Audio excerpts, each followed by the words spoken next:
Good Friday morning, everyone, and welcome in to today's daily Bible reading for March the 3rd. Today we are reading together in Exodus chapter 23. Exodus chapter 23 is our text for today. Let me get that on the screen for all of us to read along together. Thanks so much for taking the time to read along with me today. Hopefully today will not be a day full of really tough weather. I know there have been some forecasts for some severe weather today, so please be mindful of that and stay safe wherever you might be. We are in this section of Exodus, which is known, I haven't mentioned that up to this point, but I'll mention it now. It is known by many as the Book of the Covenant. It begins back in chapter 20 and verse 22 and goes through chapter 23 and verse number 19. And it just contains a number of regulations and laws and case laws and instructions concerning a variety of issues that might face the Israelites as they are entering into the promised land and seeking to settle into this land and to be God's people. We were talking previously in chapter 18, I believe it was. Yeah, 18, where Jethro is visiting Moses and he sees Moses himself being the one to sit down and listen all day long to the disputes and the troubles of the people. And we talked about one of the reasons why that might be there is to prepare us to read what we see in chapters 19 through 23, given all these instructions. This shows just the necessity of them, that Moses himself did not need to be the only one who had God's law or had God's wisdom upon him.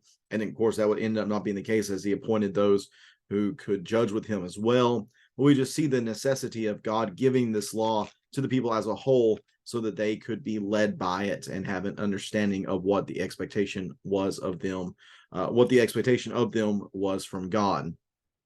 So let's read together here in chapter 23.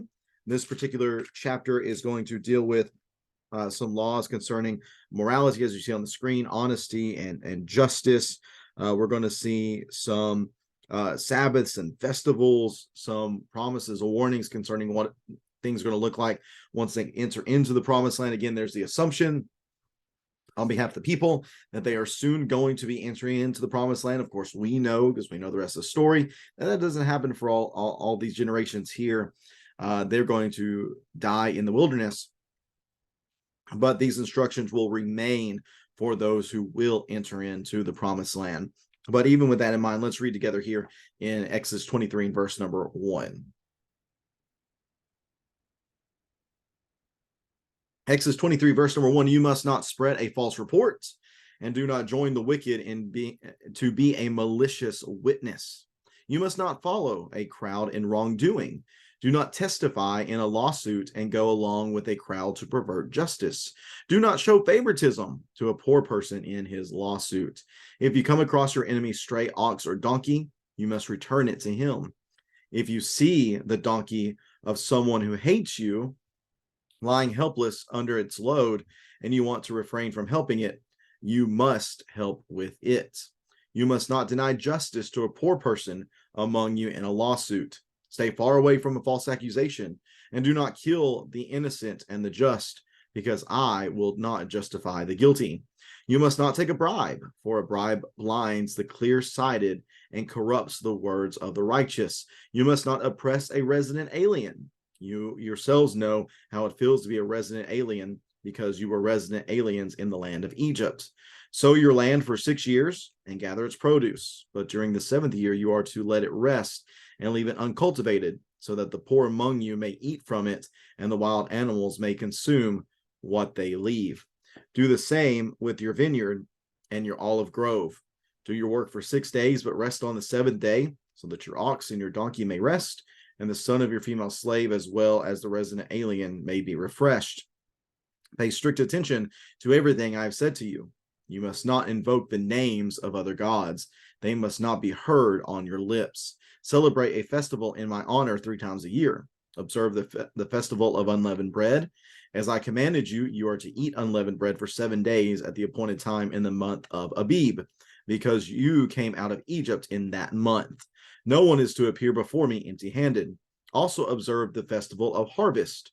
With the first fruits of your produce, from what you sow in the field, and observe the festival of ingathering at the end of the year, when you gather your produce from the field. 3 times a year, all your males are to appear before the Lord God. You must not offer the blood of my sacrifices with anything leavened. The fat of my festival offering must not remain until morning. Bring the best of the first fruits of your land to the house of Yahweh your God. You must not boil a young goat in its mother's milk.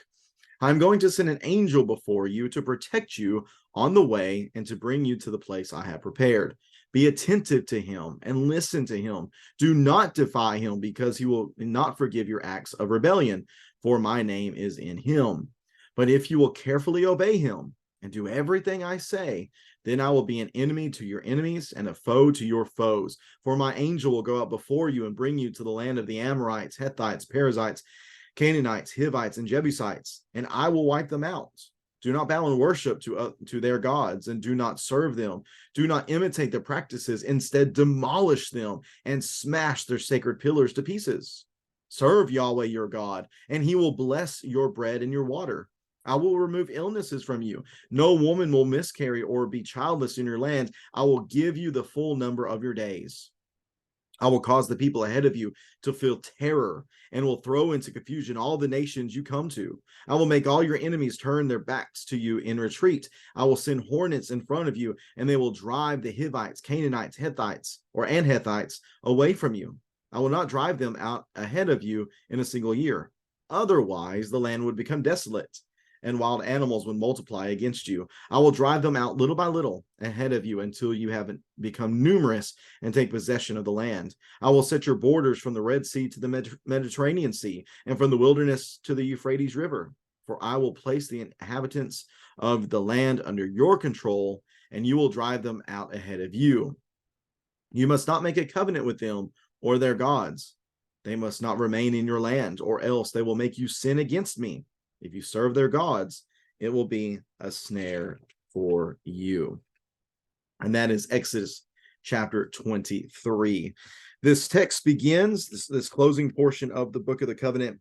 It begins with some instructions that stem from the 9th commandment concerning not bearing false witness or false testimony against your neighbor. This is Exodus 20 and verse number 16. Do not give false testimony against your neighbor. So here the idea is promoting righteousness. Again, a right relationship between you and your neighbor, and also a right relationship between you and your God. The basic idea here is do not pervert justice. Do not pervert justice. And these are simple laws here in verses 1 through 3 are simple laws. Same thing with verses 6 through 8, meaning they are the simple do's and do nots. Whereas what we see in verses 4 and 5 are some case studies, some case laws, instructions in that manner. So it's good to differentiate the different types of instruction that we have here. But again, do not pervert justice. Do not pervert what ought to be said in a court testimony. Don't get caught up with those who are wicked people. Verse number 2, do not follow a crowd in wrongdoing. Do not testify. All these things. Now, what's very interesting, though, is verse number 3. Verse number 3 is very interesting because it says, do not show favoritism to a poor person in his lawsuit.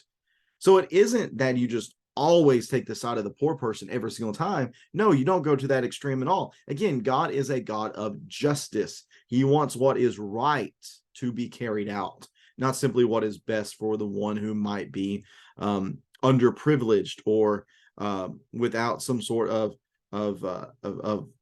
opportunity. You don't just always side with a person who has less. God still wants you to pursue what is right. And then there's issues of the heart here as well that I mentioned in 4 and 5. You know, if you come across your enemy's stray ox or donkey, you must return it to him. Well, who's going to know it if you don't do that? Nobody's going to know. So again, it's an issue of the heart. Have the heart to do the right thing. Verse number 5, you see the donkey of someone who hates you lying helpless under its load, and you want to refrain from helping it. Well, you want to refrain from helping it because this is someone that hates you. This is an enemy. The instruction still is you must help with it. You must overcome the negative feeling that you have in your heart and simply do the right thing. Again, these first 9 verses do what is right, uphold justice, do not pervert justice, do not follow the crowd in their evil doing. You need to make sure you have the right heart and do what is right before God. Beginning of verse number 10 and going through verse number 19, these Sabbaths and festivals are mentioned. Specifically, this is the fourth commandment that might be, what we see in the first few verses, verses 10, 11, and 12, talk about the 10th commandment concerning the Sabbath and keeping it holy. Again, this is anticipating as well them entering into the land, that whenever you enter into the land, whenever you begin to do your harvest, your planting and your harvesting, on that seventh year, let it rest and leave it uncultivated. This is not only going to help the poor, but it's also going to help the wild animals. You're to do this for your fields and also your vineyards and your olive groves. The principle behind it is verse 20 and verse number 12. It's concerning the Sabbath itself in the weekdays. The sixth day is the first 6 days you work, and then the seventh day you rest. If you go back to the original instruction that's given in chapter 20, verse 8 through 11, it ties it in with creation. Well, here it also ties it in with a humanitarian type of idea, that you would allow others to be refreshed then on that seventh day. Verse 13 is kind of a bridge between these two sections. Verse 13, pay strict attention to everything I have said to you. You must not invoke the names of other gods. You must not be heard, or they must not be heard on your lips. There is an idea of faithfulness to Yahweh. Be faithful to Yahweh concerning the Sabbath and the instructions, whether it be concerning the individual week or the years and the planting and such, but also show faithfulness to Yahweh concerning these three festivals that you are to observe and to use as a remembrance. Number one, remember the festival of unleavened bread, you coming out of Egypt, tying back in Exodus chapter 12.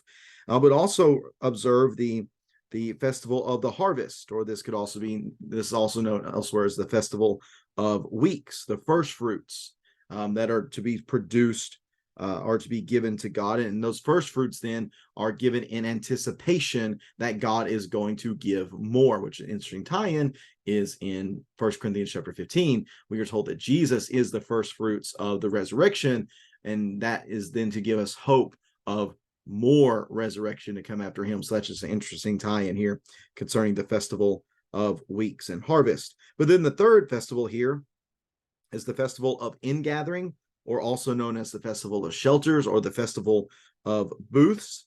That is to take place as well. All of these take place within the year, within each calendar year, and each of these times the males are to appear before the Lord. Then verses 18 and 19 seem to give further instructions concerning these festivals. For the first one, make sure that there's no leaven that's involved in the sacrifices. For the second one, make sure the fat does not remain until morning, or excuse me, that's for the first festival as well. And then for the second festival, make sure it's the best of the first fruits that is given. And then for the third one, and this one's really weird, I ain't gonna lie, I don't know much what to make of the end of verse 19. You must not boil a young goat in its mother's milk. And a lot of people a lot smarter than I really don't understand this as well. It's very obscure in its language and then application, possibly, and this is almost always something that you can lean upon in a lot of these instructions. If it seems weird, it's probably because the weird pagans were doing it, so therefore don't be weird like the pagans. Maybe that's what's going on here. This is simply to differentiate worship to Yahweh from worship to pagans. Speaking of worship to pagans, Yahweh says, beginning verse number 20, that I'm going to send my angel before you to protect you on the way and to bring you to the place I have prepared. Remember, there was an angel that was present when Moses encountered the burning bush. There was also an angel that was a part of Israel's redemption in chapter 14. I have said that there is a strong association here between this angel that is mentioned and Yahweh himself, as if it is a manifestation of the person of Yahweh. The idea maybe being that there is an invisible Yahweh of sorts, and then a more visible Yahweh. Ancient Judaism had this idea that there were two Yahwehs in heaven, that there were two powers. which is, I think, an early manifestation of an understanding of the Trinity, of the Father, Son, and Spirit, that the Father would be the one who might be known as the invisible Yahweh, and then the angel would be known as the visible Yahweh, which I tend to lean towards believing that this is a manifestation of Jesus, known as the Son in these instances. And to see here the close association between him and Yahweh, as you just read down here from 20 through 23, it switches back and forth from the angel will do this and I will do this. The angel will do this and I will do this. Almost as if there's a very strong overlap between these two. And I think that's the case. I think that's very purposeful here from God to make sure that is understood. So make sure then, as he says, be committed to the angel, listen to the angel, obey the angel, don't disobey the angel. At the same time, verse 24, do not bow in worship to their gods, these gods that you're going to encounter from these people that you're entering into the land who currently possess that land. Don't give in to their paganism. And in fact, don't only resist them, but assault them in a sense. Tear down their sacred pillars, their places of worship. You need to destroy them, because by you doing this and you showing yourselves to be completely committed to Yahweh, when you do this, I will bless your bread and water. I will remove illnesses from you. No woman will miscarry or be childless in your land. I will give you the full number of your days. There are going to be tremendous blessings, not just life in the land, but life of abundance within the land. That's for you. But again, I'm against the pagans that are already there. I'm against the rebels who are against me that are already there. So whenever you go into the land, I'm going to send them into terror. I'm going to give them confusion. I will make them retreat before you. I'm going to send hornets, which again, a very strange term here, almost an obscure term. Maybe the idea here is just sending panic and terror in front of you that will drive out the Hivites and the Canaanites and the Hittites. They'll drive it away from you. But here's the thing, guys, this is not going to happen in a single year. This is going to be a little by little, bit by bit process, because you're not as big as you need to be right now in order to settle into the entire land. So we're going to take it little by little so that you can grow and become more numerous. And at that point, you will be able to take possession of the entire land. And it is going to be a total possession from the borders of the Red Sea to the east, to the Mediterranean on the west, from the wilderness to the Euphrates, from the wilderness in the south to the Euphrates in the north. I will place the inhabitants under your control, and you're going to drive them out. You're going to participate in this as well. But again, it ends on this really strong, affirming statement that you must not make a covenant with them or their gods. They must not remain in your land, or else they will make you sin against me. And if you serve their gods, it will be a snare for you. This is foreshadowing, unfortunately, the reality that that's exactly what they're going to do once we get to the Judges in a few months. We're going to see the failures of the people. We're going to see where they give in to the temptation to serve the gods of the land, and just how disastrous this is for them. And as we're reading these instructions here, again, if we are familiar with the story of Israel moving forward, we see, man, if they would just listen to these instructions, so much heartache could have been avoided. But I mean, how much different are we, though? How much different are we as we're reading Scripture? You know, one of the things that we're doing as we're reading Scripture is we are familiarizing ourselves with Scripture.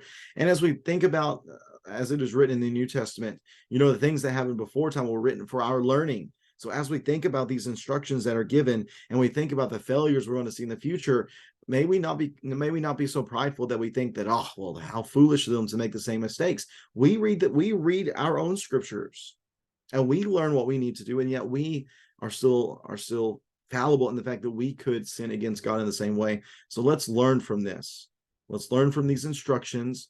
Again, let's learn something about our God, because these instructions tell us something about God. They tell us something about his holiness. They tell us something about his superiority. They tell us something about his jealousness for his people. And certainly we can learn a lot from that. If there's anything, again, in this chapter of Exodus 23 that you have any questions about, that you would like to discuss further, please feel free to leave that in the comments section, whether you are watching this on Facebook or YouTube. And I would love to have that discussion with you today or moving forward. Again, the forecast seems to indicate we might have some severe weather today. Please be careful. Please be careful. Please stay safe. And let's be praying for everybody's safety as we go throughout the day today, and be praying for those who have been affected by weather over the past few days. Thanks again for tuning in today, everyone. Have a great rest of your Friday. We will be back at it again tomorrow, reading together in Exodus chapter 24. Take care and God bless.